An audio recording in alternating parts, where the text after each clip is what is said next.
हिंदूंनी हिंदूंशीच व्यवहार केला पाहिजे. हिंदूंनी हिंदूंशी व्यवहार केला पाहिजे.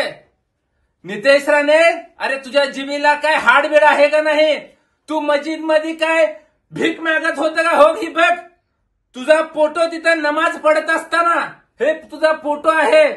आणि या हरामखोराला नेपाळला हाकलून द्या किंवा पाकिस्तानात पाठवा, पण ही असली जातीवाद औलाद या महाराष्ट्रात नको आहे. या नितेश राणेवर गुन्हा दाखल करून त्याची तत्काळ आमदारकी रद्द करण्यात यावी आणि हरामखोर आमदाराला जेलमध्ये घाला. जातीवादी भाजपचा आमदार आज एक त्यानं भयानक असं वक्तव्य केलंय.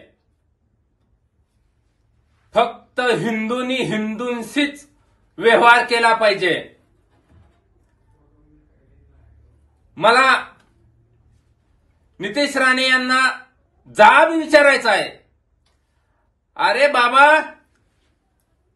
हिंदूंनी हिंदूंशी व्यवहार केला पाहिजे. नितेश राणे, अरे तुझ्या जिभेला काय हाडबीड आहे का नाही? तू मस्जिद मध्ये काय भीक मागत होतं का? हो ही बघ, तुझा फोटो तिथं नमाज पडत असताना हे तुझा फोटो आहे. अरे नितेश राण्या, मताची भीक मागून सत्तेवर येणारे औलाद आणि आज जातीय तेढ निर्माण करण्यासाठी असं बेताल असं वक्तव्य करतोय. अजून काय म्हणतोय? या भारत देशाची संस्कृती तुला मान्य नाही, सर्व धर्म संभाव तुला मान्य नाही. अरे नितेश राणे, मग काय तुला पाकिस्तानचा धर्म मान्य आहे का?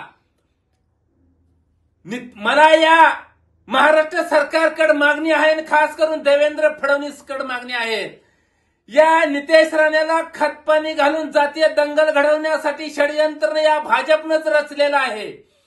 म्हणूनच अनेक वेळा यांनी कित्येक वेळा बेताल असं वक्तव्य केल्यानंतर या नितेश राण्यावरती भाजपनं कसलीही कारवाई केली नाही. उलट भाजपला नितेश राणेला खतपाणी घालण्याचं काम हे भाजप करतायत.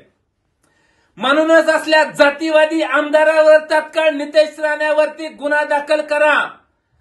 या नितेश राण्यावर देशद्रोहीचा गुन्हा दाखल करा आणि याचा 12 बिस्तरा गुंडाळून याची भांडी कुंडी गुंडाळा आणि या हरामखोराला नेपाळला हाकलून द्या किंवा पाकिस्तानात पाठवा, पण ही असली जातीवाद औलाद या महाराष्ट्रात नको आहे. या नितेश राणेवर गुन्हा दाखल करून त्याची तत्काळ आमदारकी रद्द करण्यात यावी आणि हरामखोर आमदाराला जेलमध्ये घाला. एबीपी माझा, उघडा डोळे बघा नीट.